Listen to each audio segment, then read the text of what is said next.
A ideia de fazer esse documentário é o desejo de deixar registrado a história.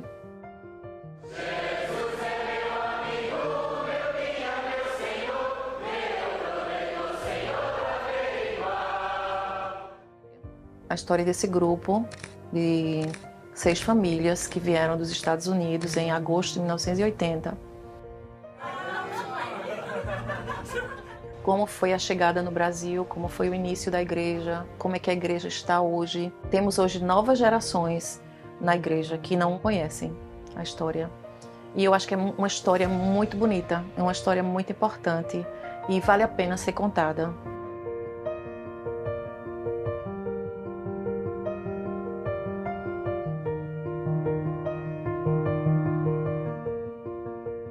I'm glad that I was a small part of it, and that he was able to use me in some way to help it happen. I just know it's God's working, every day. For all my defects and faults, I think he's done wonderful things, more than I would have achieved in any other pursuit of life, And that's the thing that we have in Christ. We really are able to reach our greatest potential in Jesus. I grew up in a Christian home, and my mom was really strict about going to church every Sunday. All my friends were from outside the church. I mean, almost all of them.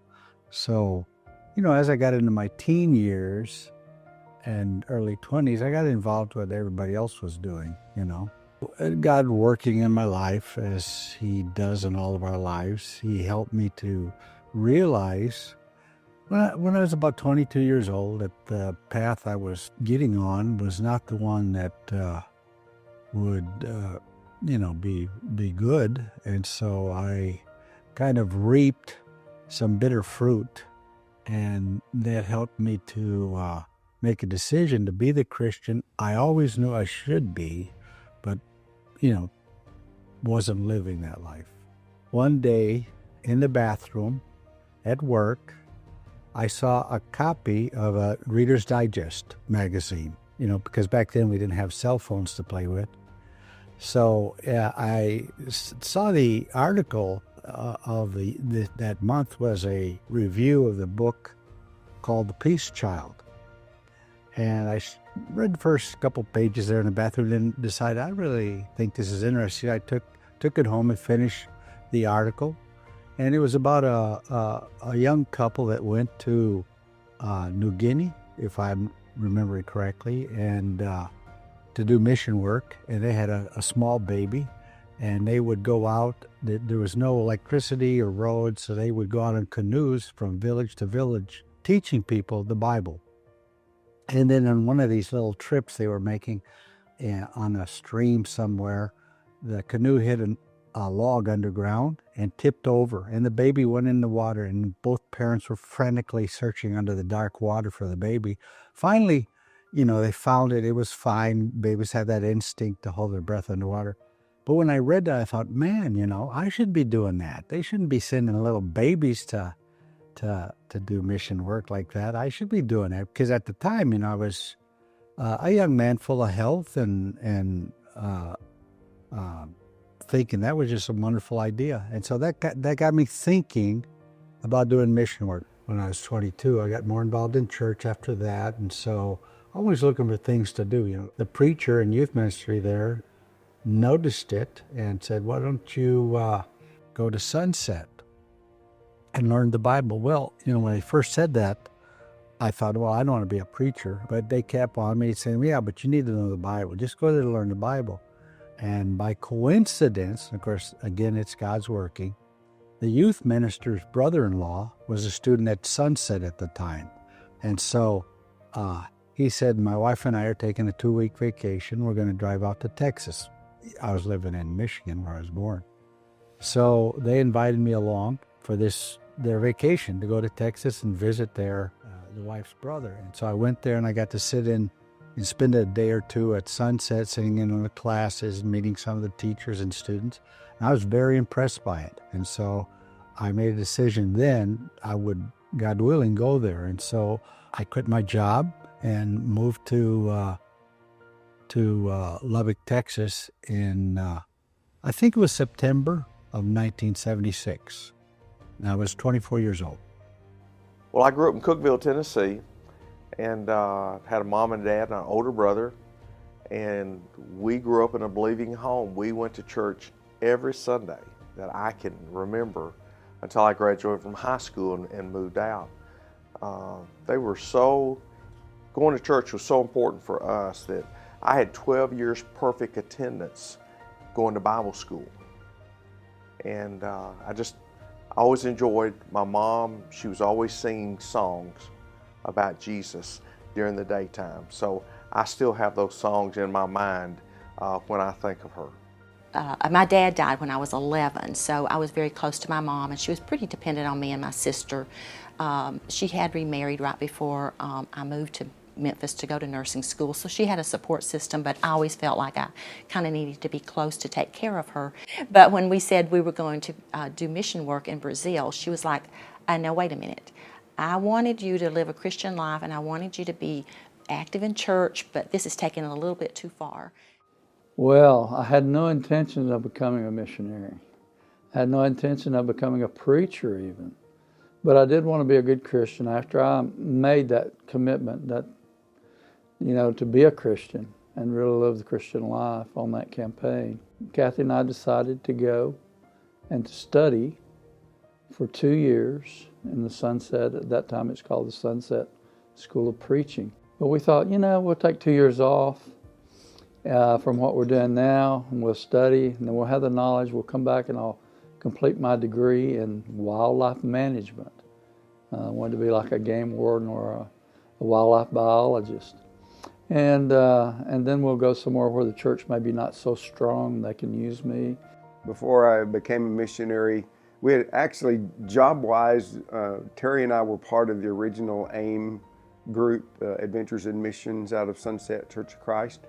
It was called the Ireland program at that time, but we got our, a couple of years of mission work under our belt and enjoyed it. At the time, I was thinking about going to Sunset when I came back from Ireland, and then maybe someday having just kind of a regular job, but being a leader in the church, like an elder or so on, and that Bible knowledge would be helpful to me. But it was in that course of the exposure to Sunset and that atmosphere that kind of got the missionary fever again, and so the Brazil thing developed out of that. Before I became a missionary, I went to Georgia Institute of Technology and graduated in electrical engineering. When I started thinking seriously about it, I really got nervous because I had been an introvert my whole life. I could not get up in front of two people and say 5 words. I was so introverted. And I thought, that's the last thing I would want to do is be a preacher. And I remember, it's like a clearer moment in memory, that when we came to be able to pray to God, not your will, but mine be done, then all of a sudden the answer was clear. That's what I was going to do. I was going to leave my job, go to Sunset, and study to be a preacher. When we were at the School of Preaching, Joe was talking to another couple about going to Argentina. And so that would have been just 2 couples in Argentina, and they didn't have any children. And so when I found out about the big group going to Brazil that he was interested in, I was a lot happier. The thing that I think bothered me the most, though, was leaving my family, because I have a big family. Well, when we got to Sunset, Ted Stewart got there at the same time. And Ted had been about 15 years as a missionary in São Paulo, Brazil. And he taught us a course that's called Introduction to Missions. And every lesson that he gave us, he used Brazil as an illustration. And he talked about how big a country it was, how many cities there were that were over 1 million in population. And he would say the names of cities like Fortaleza and Salvador and Recife. And I'd never heard of those cities before in my life. And he was talking about, there's no one evangelizing there from the Churches of Christ, and there's no Church of Christ there. And so, man, I couldn't believe that. And so one week in class, he said, listen, I'm going to have a meeting in my home this Friday night, and I'm going to serve pizza, and anybody wants to come, I'm going to show the slides of my work in Brazil, because back then they had, these little colored slides you put in a carousel and showed them. We didn't have computers or, PowerPoint. And so I just thought, hey, a free meal, I'm a single guy, far from home. A free meal sounds great. And so I went, and of course I was curious too, since he had really raised our curiosity in Brazil through all of his comments and illustrations. At his home, he said, now listen, you guys need to consider a mission point to go to. Even though you may change your mind later, that will help you focus your studies, because you'll have a purpose in your studies. And so a group of us there, I think might have been a dozen men and their families, I don't remember how many, a group decided to form a team to do mission work somewhere. And one of the places was Recife, Brazil, because Ted had said that's the biggest city in Brazil at the time. I think at the time Brazil was the fourth biggest city that doesn't have any work from our fellowship going on. And so we were, considering that prayerfully. This was like in 1977, 3 years before we got to the mission field. So over the next several months, we studied at Sunset, and over the next 2 years, we finished our studies there. And over that time, some members of this mission team were directed away into other works by God. By the end of Sunset, we had 6 families. I was the only single guy with this goal.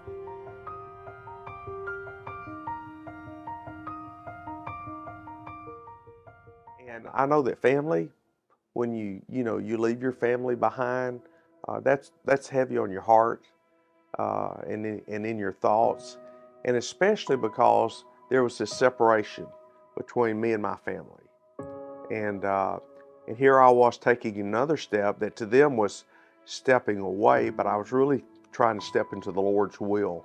When we moved to Brazil, we had a 2.5-year-old and an 8-month-old son, and our families were not real supportive of us going. Most of the people who were very supportive of us leaving the country were people in other churches or just friends, but our immediate families were not happy. And so it was a very hard thing to leave, especially my mom. She was a very kind of little nervous person, and she did not go to the airport to say goodbye. And at the time we went, communications in another country were difficult. Using a phone, just calling somebody on the phone was very expensive. Letters took 2 weeks.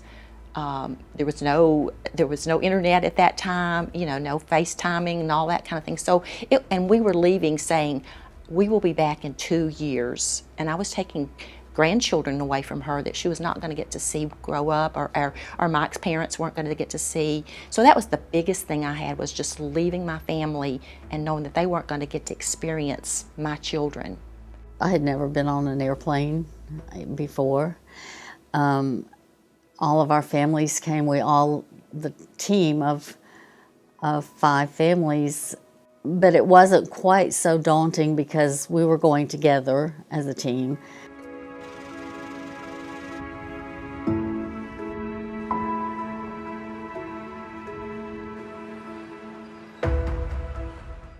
As far as first impressions in Brazil, when we went down in 1980, I fell in love with the people. And that's probably why I'm emotional. I still miss them.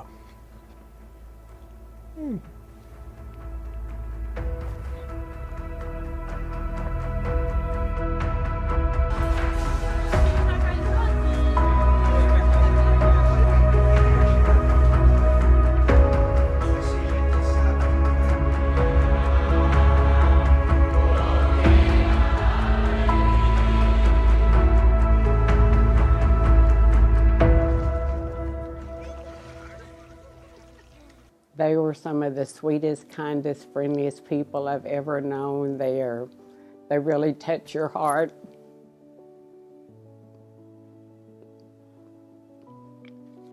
We obviously knew when we headed out for a foreign land with a different language, a different lifestyle, a different economy, that things were going to be pretty much different, and we expected that. I think we were prepared for it. So we managed to find a good house. At least it seemed like a good house. It was a nice house. It was a very vulnerable house because it wasn't barricaded well against, thievery with bars and Grassie and things like that. So we suffered several thefts at that house, although we loved it otherwise. We eventually moved to a safer environment in a more protected apartment building.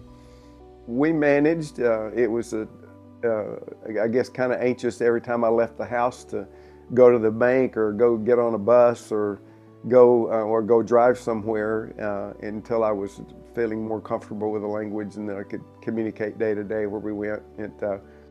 And I remember that our Portuguese teacher one day decided he was going to teach a class on palavrões, cuss words in Portuguese. And I decided not to take that class because, number one, I was never one to use cuss words, and I didn't want to learn Brazilian cuss words, and I've always been thankful that I didn't. He said it's important because if you go to a soccer game, you're going to hear a lot of it. So I decided not to learn Brazilian palavrões. And so if somebody hollered at me from an open window in a car because of something I did in traffic, it didn't hurt my feelings at all. I would just dismiss it and smile and say, "God bless you," in Portuguese. So I was happy that I didn't learn to cuss in Portuguese.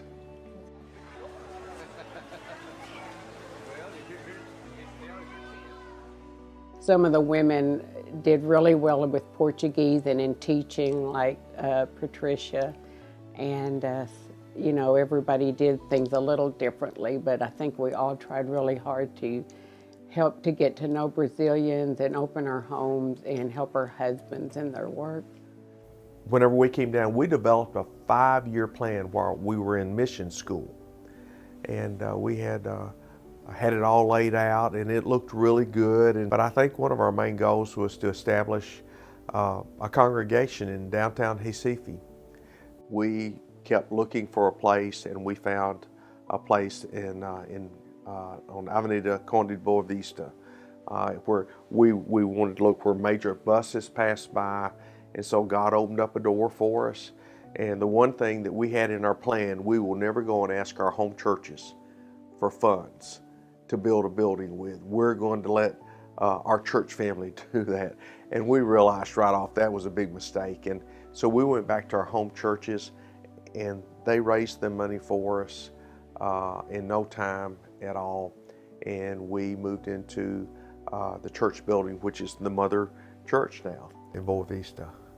Then after that, getting close to the 5 years, we started to branch out, and where there were people coming from the other side of town, sometimes getting 2 or 3 buses to get to church, we started planting churches in those suburbs.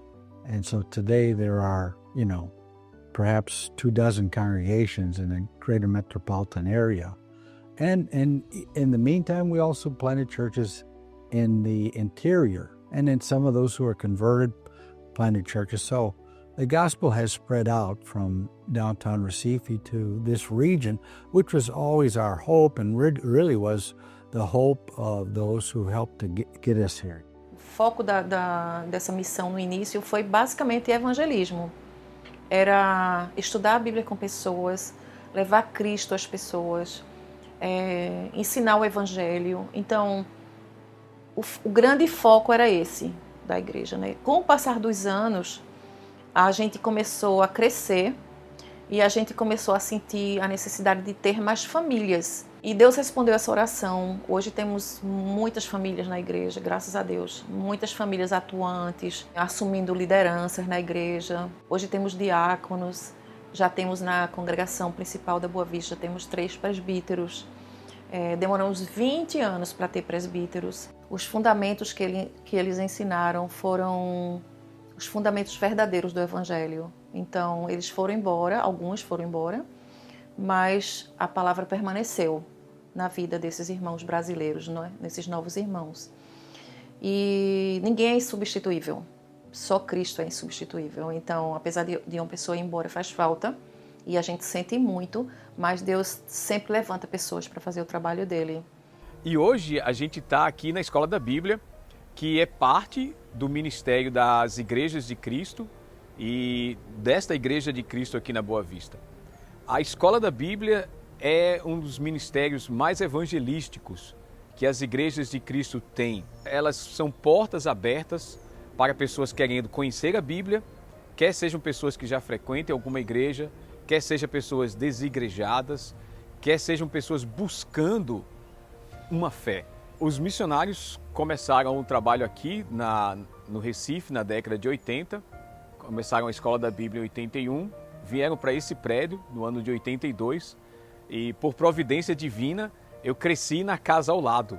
Então aos 14 anos eu havia voltado para morar na mesma casa e os missionários já estavam reformando esse prédio, né? Era um jovem adolescente franzino e 6 meses depois um dos missionários, Felipe Grassie, se aproximou de mim e começou um estudo bíblico para que eu entendesse que igreja era muito mais do que atividades para jovens, né? Que igreja era o corpo de Cristo com quem você está conectado com o cabeça.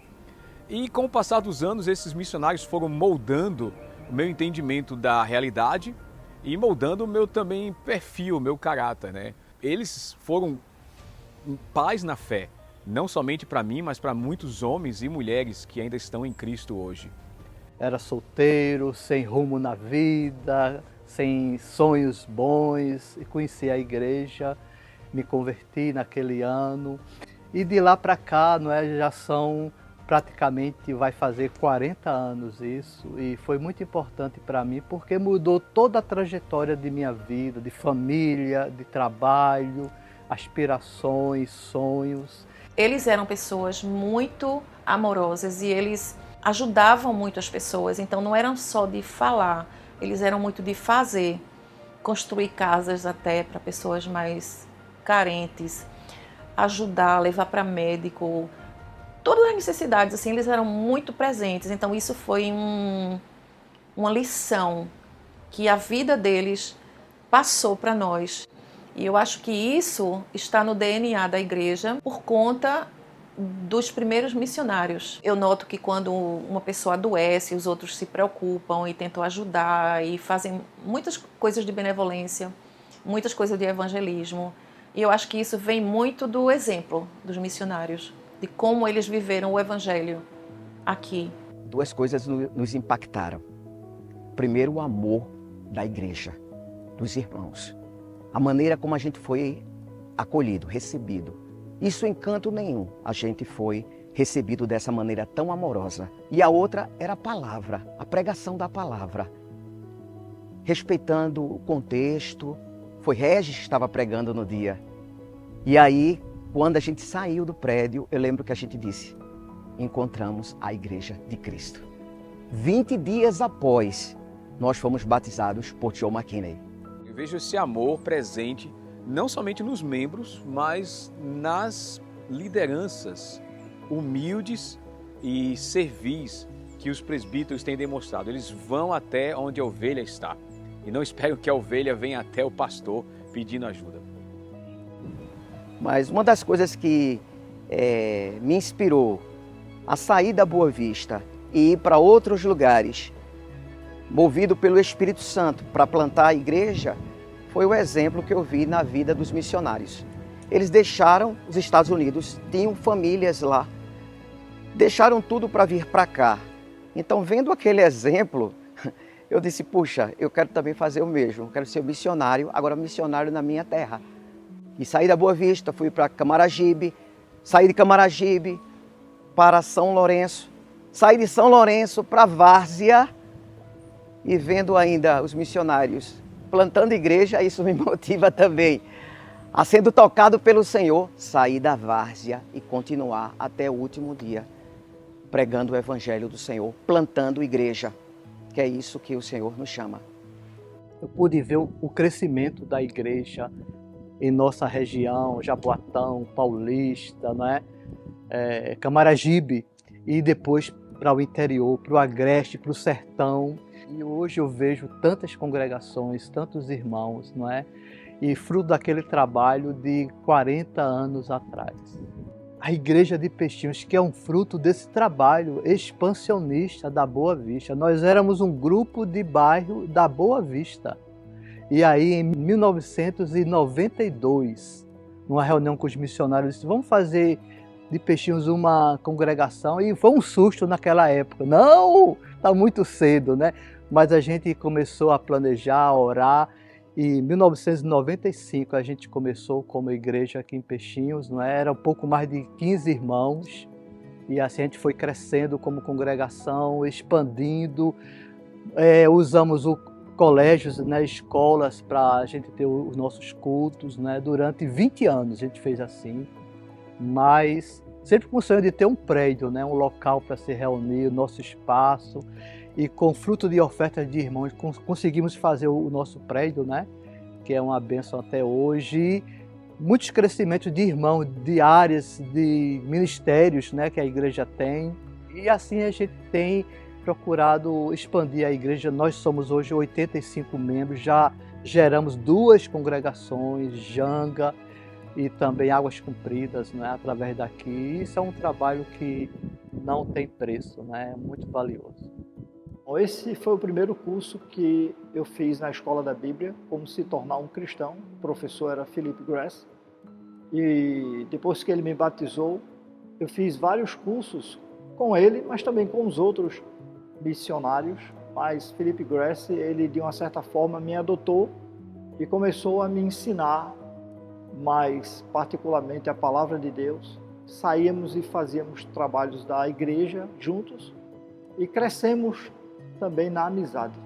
Na época que eu me converti, a igreja não tinha nem 200 membros, talvez 150, 120 membros nessa época, 85, mas já tinha espalhado o Evangelho em muitas áreas. E através da igreja aqui da Boa Vista, eu ajudei a começar diversas igrejas, como Jaboatão, Prazeres e algumas também no interior. Hoje a igreja da Boa Vista tem cerca de quase 250 a 300 membros. Essa igreja ela tem ajudado muitas igrejas, não somente no grande Recife, mas também no interior, no sertão e até em outros estados. É uma igreja viva, uma igreja evangelista. E graças a Deus isto por causa dos missionários que chegaram e tiveram esta visão. Então eu quero agradecer a cada missionário, quero agradecer a cada esposa, aos filhos que também vieram deixando seus amigos nos Estados Unidos, as igrejas que apoiaram, as famílias dos missionários que ficaram sem filhos e sem os seus netos, mas Deus, acredito, suprindo. É um agradecimento do coração. Just to see the people who are still faithful and that I've loved for so many years, it just makes me really grateful to God that we were able to come here and do that. We pray every day. Mike and I have now for 40 years for the people that we only knew for 5. We pray for you, and we will continue to do so until we die. I feel satisfaction that maybe my life has counted for something. And this has been coming on recently because of my illness, that maybe my life was worth something and I've done something positive in the kingdom of God. God works through us, and for anything that we've considered a crisis in our life, we've always had God to raise them. Mine is nothing's going to separate me from God if I'm in Brazil or if I'm in the United States or wherever I am. God's going to be there for me, and I'm going to be there for Him. No matter where you are a missionary. if you go nowhere, you are a missionary for Jesus Christ. We're ambassadors for Jesus.